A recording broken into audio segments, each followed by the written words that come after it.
नमस्कार। आज हम बात करने वाले हैं इंसानी जुड़ाव की सबसे बुनियादी नींव के बारे में।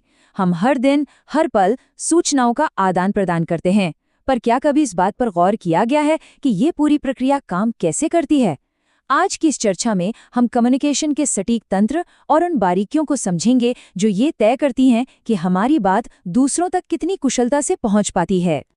इस विषय की गहराई में जाने के लिए हमने इस चर्चा को एक बेहतरीन ढंग से बांटा है। शुरुआत होगी कम्युनिकेशन क्या है और इसके पीछे का मकसद क्या है।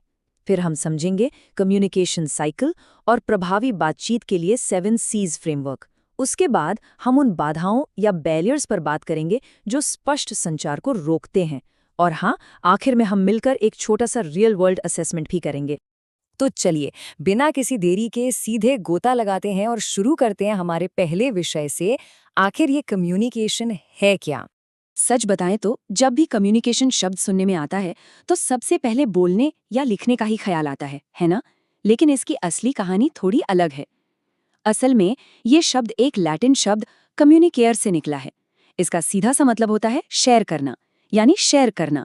तो ये सिर्फ हवा में शब्द उछालने जैसा नहीं है, बल्कि ये दो या दो से ज्यादा लोगों के बीच सूचनाओं को इस तरह साझा करने की प्रक्रिया है जिससे सभी एक समान समझ या कह लें कॉमन अंडरस्टैंडिंग तक पहुंच सकें। यही इसका सबसे बड़ा आधार है। अब जब ये स्पष्ट हो गया है कि इसका मुख्य अर्थ साझा करना है, तो अगला स्वाभाविक सवाल ये आता है कि आखिर विचारों और भावनाओं को शेयर क्यों किया जाता है?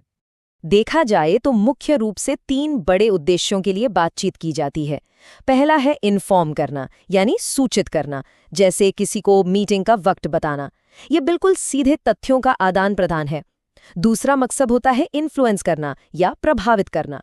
उदाहरण के लिए जब किसी दुकानदार से कीमत कम करवाने के लिए मोलभाव किया जाता है। ये भी तो कम्युनिकेशन ही है, जहां अपनी बात मनवाने की कोशिश की जा रही होती है। और तीसरा, सबसे अहम, भावनाएं व्यक्त करना, जैसे अपनी किसी जीत पर खुशी और उत्साह दिखाना। एक अच्छा कम्युनिकेशन स्किल इन तीनों ही स्थितियों में सफलता दिलाता है। ये सारी बातें तो एकदम ठीक हैं, पर असल दुनिया में ये आदान प्रदान काम कैसे करता है? आइए तो कम्युनिकेशन साइकिल पर नजर डालते हैं। देखिए, कम्युनिकेशन कभी भी एक तरफा सड़क नहीं है।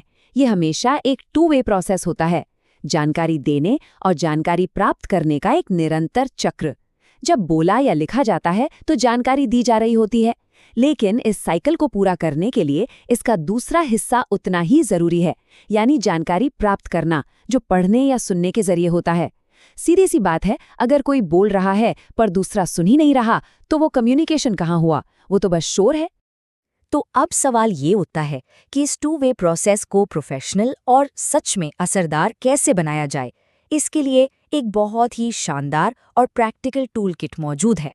इसे 7 C's कहा जाता है और ये स्पष्ट संदेश देने के लिए किसी मास्टर चेकलिस्ट से कम नहीं है। आइए जल्दी से इन 7 पॉइंट पर एक नजर डालते हैं। पहला है क्लियर, यानी अपनी बात को हमेशा आसान शब्दों में रखना। दूसरा कंसाइज, यानी बात छोटी और सटीक हो, सिर्फ वही कहा जाए जो जरूरी है। तीसरा कॉन्क्रीट, यानी हवा में बातें न करके ठोस तथ्यों और आंकड़ों का इस्तेमाल करना। चौथा है करेक्ट, यानी स्पेलिंग और ग्रामर एकदम सही होनी चाहिए। पांचवा कोहेरेंट, यानी बातों का कोई तुक बनना चाहिए और वो मुख्य मुद्दे से जुड़ी होनी चाहिए।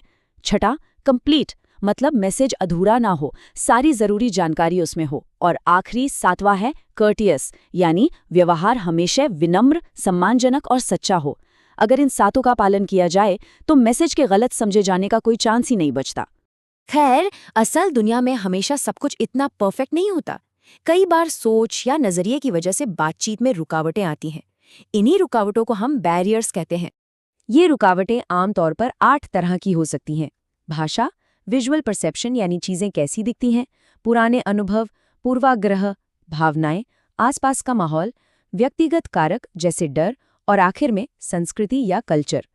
ये ऐसी चीजें हैं जो एक बिल्कुल साफ मैसेज को भी पूरी तरह उलझा सकती हैं। आइए इनमें से कुछ को थोड़ा करीब से समझते हैं। अब इस उदाहरण को ही ले लीजिए। ये देखना कितना दिलचस्प है कि कैसे अंदर के पुराने अनुभव एक खुली बातचीत को रोक देते हैं। मान लीजिए कोई सोचता है, इस दुकानदार ने मुझे पिछली बार धोखा दिया था, मुझे सावधान रहना चाहिए। अब यहाँ क्या हो रहा है? पुराना अनुभव आज की बातचीत पर हावी हो रहा है।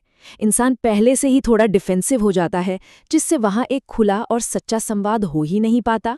ठीक इसी तरह हमारी भावनाएं यानी इमोशंस भी एक बहुत बड़ी अंदरूनी रुकावट बन सकती हैं। अगर मन में चल रहा है, आज उदासी महसूस हो रही है, बात नहीं करनी चाहिए, तो ये फीलिंग कम्युनिकेशन के पूरे चक्र को ही तोड़ देती है। किसी बात में दिलचस्पी ना होना या सामने वाले पर भरोसा ना होना भी इसी कैटेगरी में आता है। जब मन में ऐसी भावनाएं हावी हों तो अपनी बात ठीक से कह पाना लगभग नामुमकिन सा हो जाता है। अब संस्कृति यानी कल्चर की बात करें तो इसका असर और भी हैरान करने वाला होता है। एक छोटा सा शारीरिक इशारा देखने वाले के हिसाब से बिल्कुल अलग, बल्कि कई बार तो अपमानजनक मतलब भी निकाल सकता है। जैसे कुछ संस्कृतियों में अंगूठा दिखाना यानी थम्स अप का मतलब होता है बहुत बढ़िया काम, लेकिन दिलचस्प बात यह है कि दूसरी कुछ संस्कृतियों में इसी इशारे को एक बहुत बड़ा अपमान माना जाता है। इसीलिए बिना बैकग्राउंड जाने कम्युनिकेशन हमेशा थोड़ा जोखिम भरा हो सकता है। चलिए अब आगे बढ़ते हैं और देखते हैं कि ये सब एक साथ कैसे जुड़ता है। अब तक जो भी फ्रेमवर्क समझे गए हैं उन्हें असल दुनिया की स्थितियों पर परखने का वक्त आ गया है। तो आइए एक छोटा सा पजल सॉल्व करते हैं। क्या रियल वर्ल्ड एग्जाम्पल्स को उनके सही कम्युनिकेशन बैरियर के साथ मैच किया जा सकता है? ये छोटा सा असेसमेंट बस ये देखने के लिए है कि इन कॉन्सेप्ट्स को कितनी अच्छी तरह समझा गया है। चलिए इसे मिलकर हल करते हैं। कॉलम ए में बैरियर्स हैं और कॉलम बी में उनके उदाहरण। सबसे पहला, लैंग्वेज बैरियर। ये बिल्कुल सीधा जुड़ेगा विकल्प सी के साथ। हिंदी में बात करना जब बाकी सभी लोग सिर्फ जर्मन जानते हों। दूसरा है इमोशनल बैरियर। ये मैच करेगा विकल्प डी से। एक बहुत गुस्से में भरा टीचर जो एग्जाम के लिए लेट आए बच्चे का कोई भी बहाना सुनने को तैयार नहीं है। यहाँ गुस्सा बातचीत को ब्लॉक कर रहा है। तीसरा, एनवायरमेंटल बैरियर। ये साफ तौर पर विकल्प ए के साथ जाएगा। एक ऐसी जगह पर फोन कॉल लेना जहां मोबाइल नेटवर्क बहुत खराब है। यहाँ बाहरी शोर और खराब कनेक्शन एक रुकावट है। और आखिर में कल्चरल बैरियर। बचा हुआ विकल्प बी इसका सही जवाब है। विदेश में जाकर किसी को गले लगाना जहां ऐसा करना असभ्य माना जाता है। ये असेसमेंट दिखाता है कि ये सारी रुकावटें रोजमर्रा की जिंदगी में कितनी गहराई से गुंथी हुई हैं। इस चर्चा को समेटते हुए एक आखिरी और गहरा विचार मन में आता है। रोजमर्रा की जिंदगी में इनमें से कौन सा बैरियर स्पष्ट कम्युनिकेशन को सबसे ज्यादा रोकता है? क्या यह कोई अपना ही पूर्वाग्रह है या शायद आसपास का शोर? और सबसे बड़ी बात, कल से इस रुकावट को दूर करने के लिए 7 C's फ्रेमवर्क का इस्तेमाल कैसे किया जा सकता है? सच तो यह है कि चीज़ों को सही ढंग से साझा करने की यही कला हम इंसानों को एक दूसरे से जोड़कर रखती है। कम्युनिकेशन के इन बारीकियों और उलझनों की इस चर्चा में जुड़ने के लिए बहुत बहुत धन्यवाद।